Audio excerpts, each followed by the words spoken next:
Et notre invitée ce soir, c'est Saranlou Mohana, l'organisatrice de ce concours. Bonsoir. Bonsoir Serge. Pourquoi justement avoir ouvert ce concours cette année aux hommes? Est-ce que c'est parce qu'il y avait une demande du public ou des candidats, ou est-ce que c'est parce que les Miss se sentaient trop seules?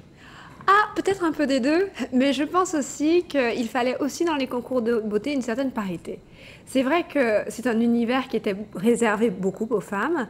Et pour la première année, on a envoyé un garçon en Corée à Mister Monde, un Martiniquais qu'on a choisi sur casting parce que le concours Miss Monde nous disait: regardez, ça se passe très bien pour les filles.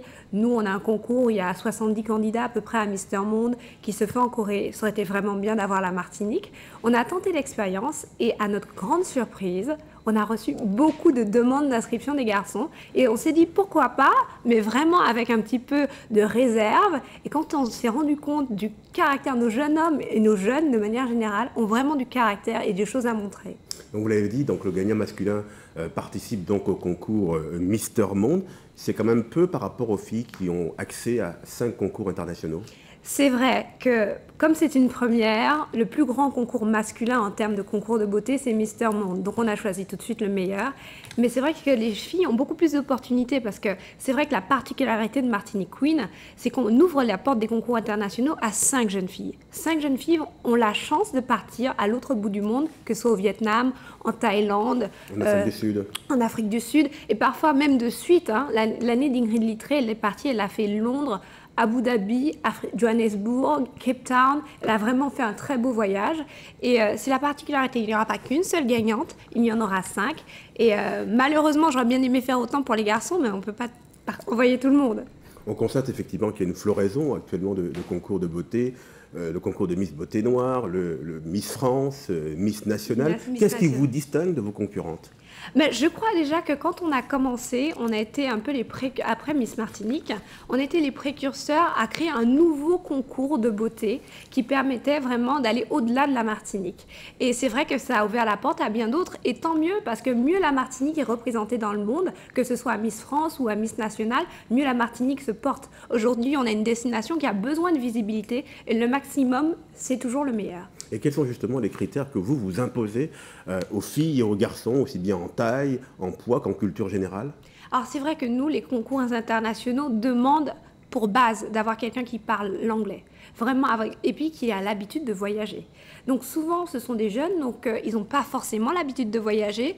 Donc après, que soit on essaye pendant l'année de leur faire un maximum de voyages avant le concours lui-même pour qu'ils soient très, très indépendants. Mais la majorité, dans les critères, principalement, c'est vraiment la langue, la culture générale et puis la sociabilité. Parce qu'aujourd'hui, dans un concours de beauté international, quand vous avez 120 jeunes filles, par exemple à Miss Monde cette année, vous pensez bien que ce ne sera pas que le physique qui va choisir la gagnante.